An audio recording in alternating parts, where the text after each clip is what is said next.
Welcome back to another video on the Jag engine. We're going to be fitting the timing chains today, but first we're going to fit the cam box and the rockers.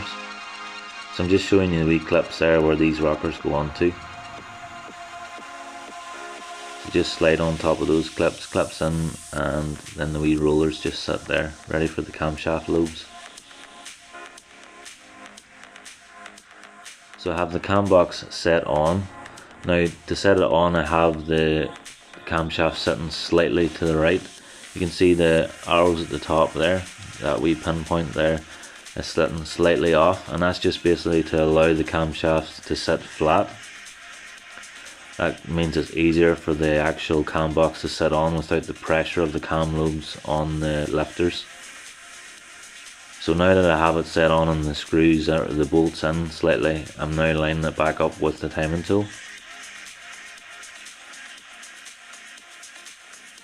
So you can see I have the timing tool in there and everything's in line and in place. I'm just pointing at the timing markings at the top.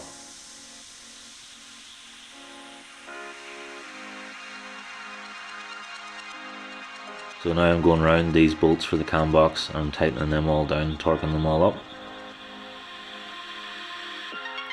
So I'm just showing you the torque figures and the tightening sequence that comes with the manual. So the cam box on, I'm now moving on to the lower timing chain. There's two timing chains. So the first one there, I'm just showing you that I have the timing chain on roughly at this point, and the lower guide tightening up at that point. So this top guide, I put it on now while the chain's still loose, otherwise it's very difficult to get it in place. I'm now showing you the timing mark, so just pointing to that wee timing mark along with that point on the chain.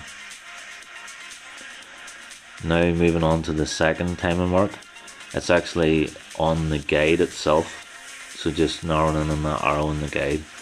This top cog then goes on, showing you the arrow in it, and that's the timing point in the timing chain that it goes on to. So we're just tightening it up.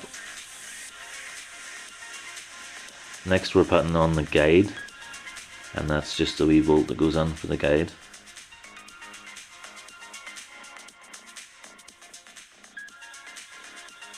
Now we put on the tensioner, the lower tensioner. There's two 10mm tightening it up. And I'm just showing you how that tensioner pushes in and out to take up the slack. So there's a spring in the tensioner, and then there's hydraulic oil as well. Comes into it, or engine oil essentially. So you can see that takes up the slack, and then the pressure pushes back on the chain. We're moving on to the top chain now. Again, we're putting this top part on first, lining up that point. And I'm showing you on that cog there the timing chain point as well for the top chain. And now put on this guide on the left hand side first, get it in place and tightened up. And then we're putting this actuator on here, and just showing you the line that lines up there. So there's a point for it to go on, which I'm showing you there now.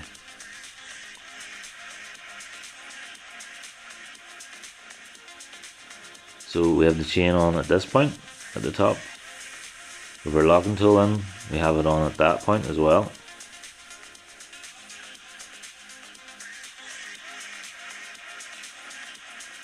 And now we're just setting our guide on that goes nearest to the tensioner. Again, showing you that bottom part of the chain where it's actually in place and on time as well. So we'll tighten this guide up.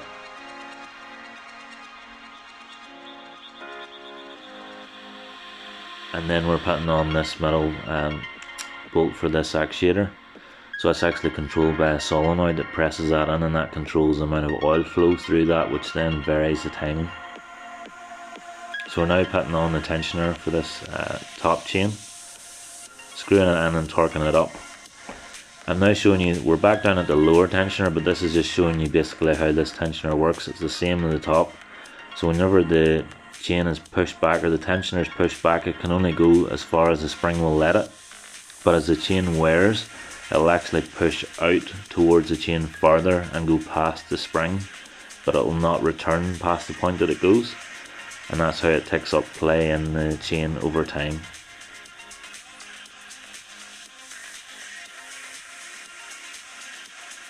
So I've released the tension on both sides. I've tightened everything up. I'm just taking you around every place just so that you have a good idea of all of the timing marks, all of the points. Again, this pulley here shares both chains. You want to make sure that all of your guides, that's the high pressure fuel pump pulley, want to make sure it's all tight, everything's tightened up. Again, pointing you out timing marks.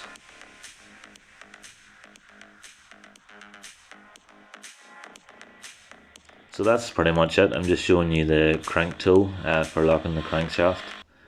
And yeah, we're making good progress. I'll hopefully get another video very soon because I am a bit further on with the engine than the videos have been. So yeah, thanks very much for watching, and yeah, till next time, see you then.